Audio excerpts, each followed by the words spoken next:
آج میں آپ کو وہی بتاؤں گا کہ آپ خود معلوم کریں کہ مجھ پہ کون سا عمل ہے، یا سحر ہے، یا نظر بد، یا سایہ ہے، یا جسمانی بیماری ہے۔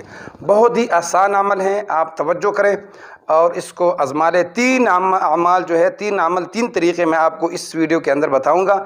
ہر کوئی اپنے گھر میں بیٹھ کے یہ خود کر سکتا ہے، کسی کے پاس جانے کی ضرورت نہیں ہوگی۔ آپ کو کیا کرنا ہے کہ آپ کو ایک داغا لینا ہے اس طرح سے، مگر میرے پاس سفید ہے، آپ کو بہتر رہے گا کہ کالے رنگ کا داغا لے لیں۔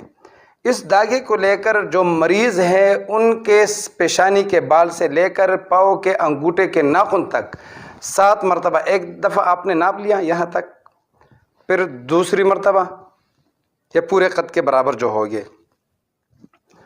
اسی طرح یہ تیسری مرتبہ، 7 مرتبہ آپ اس کو پورا کریں۔ جب 7 داغے آپ بنا لیں، سر کے بالوں سے لے کر پیشانی کے بالوں سے لے کر پاؤں کے انگوٹھے کے ناخن تک، پھر اس کے بعد آپ کو کیا کرنا ہے کہ اس کو ناپنا ہے کسی چیز سے، کہ آپ کو اس کا ناپ معلوم ہو کہ یہ اتنا ہے۔ پھر اس کے بعد عمل شروع ہوتا ہے۔ اس پہ یہ ہوتا ہے کہ آپ اس پہ کیا کریں، 3 مرتبہ درود ابراہیمی، اللہم صلی علی محمد اللہم بارک علی محمد، 3 مرتبہ یہ پڑھنا ہے۔ 7 مرتبہ الحمد شریف سورہ فاتحہ، 7 مرتبہ آیت الکرسی، اور 4 مرتبہ 4 قل بھی 7 مرتبہ۔ 4 قل کون سے ہیں؟ قل یا ایھا الکافرون، قل اللہ احد، قل اعوذ برب الفلق، قل اعوذ برب الناس۔ اس کو بھی 7 مرتبہ پڑھنا ہے۔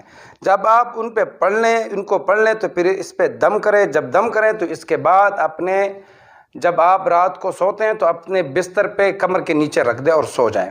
صبح جب اٹھے تو آپ اس داغے کو دوبارہ جس چیز سے آپ نے ناپا تھا اسی چیز سے دوبارہ آپ ناپ لیں۔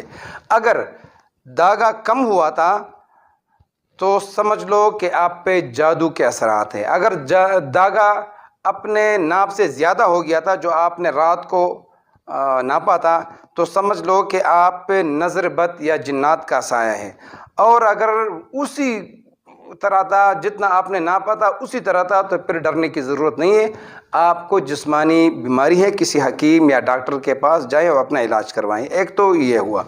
دوسرا جو عمل ہے وہ کیا ہے، وہ مریض کا کپڑا جو ہے پہنا ہوا کہ اس نے 1-2 دن پہنا ہوا ہو، اس کو لا کے بالش سے یا کسی فیتے سے ناپ لیں، غور کرے کہ یہ کپڑا اتنا ہوا، لمبائی اس کی اتنی ہوئی۔ پھر آپ ایسا کریں کہ چہل کاف جو ہے، کفا کا رب کا کم یکفی کا واقفتاً، ایسا کچھ ہے۔ اگر آپ کو میں ابھی بتا دوں تو یاد کرنا بڑا مشکل ہو جائے گا۔ آپ گوگل سے اس کو ڈاؤن لوڈ کریں اور اس پہ 7 مرتبہ اس مریض کے کپڑے پہ، مریض ہو یا مریض نہ ہو یا کوئی بھی انسان ہو، خود معلوم کرنا چاہ رہا ہوں، اس پہ دم کریں اور اپنے کمر کے نیچے رات کو بستر پہ ڈال دے، اس کے اوپر سو جائے۔ صبح ناپ لے۔ پھر جب صبح آپ ناپیں گے اگر بڑھ گیا ہو تو جنات یا نظر بد کا وہ احتمال ہو سکتا ہے۔ اگر اپنے ناپ سے، رات والے ناپ سے کم ہوا تھا تو آپ پہ کسی نے جادو یا سفلی علم کیا ہوا ہے۔ اور اگر نہ بڑھ گیا ہو اور نہ کم ہو گیا ہو تو یہاں بھی وہی صورتحال ہوگی کہ جسمانی بیماری ہے، آپ کسی جگہ علاج کروائیں۔ تیسرا طریقہ یہ ہے کہ آپ انتہائی آسان ہے، اگر کوئی یہ نہیں کر سکتا تو آپ ایسا کریں کہ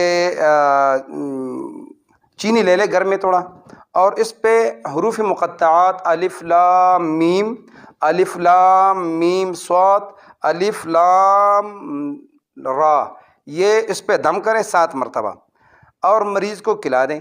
اگر اس کو ذائقہ کڑوا محسوس ہو یا تھوڑا چینی سے الگ محسوس ہو تو جنات یا نظر بد کا ہے۔ اور اگر زیادہ کڑوا محسوس ہو، مریض کہیں کہ چینی جو ہے زیادہ کڑوی ہو گئی ہے میرے منہ پہ اور میٹھی نہیں لگ رہی، تو پھر یہ جادو ہوگا۔ اور اگر ذائقہ بالکل چینی کی طرح میٹھا ہو تو جسمانی مرض ہیں۔ یہی طریقہ آپ گھر میں کریں عاملوں کے ساتھ، کیونکہ عامل ہر بندہ تو نہیں ہوتا، یوٹیوب اور فیس بک یہ سارے بڑے پڑے ہوئے ہیں، تو آپ خود گھر میں یہ کر سکتے ہو، انتہائی آسان عمل ہے، ان کو کر لیں، اور پھر انشاءاللہ اس کے بعد یہ 3 4 5 طریقے جو ہے مرض معلوم کرنے کے، یہ جب میں پورے کروں تو پھر اس کے بعد میں آپ کو جادو کا علاج اور نظر بد کا علاج یہ آپ کو پھر روحانی طریقے سے میں آپ بتا دوں گا، اور جسمانی علاج تو آپ ڈاکٹر کے پاس جا سکتے ہیں۔ دوستو اگلی ویڈیو تک مجھے اجازت دیجیے، اللہ حافظ۔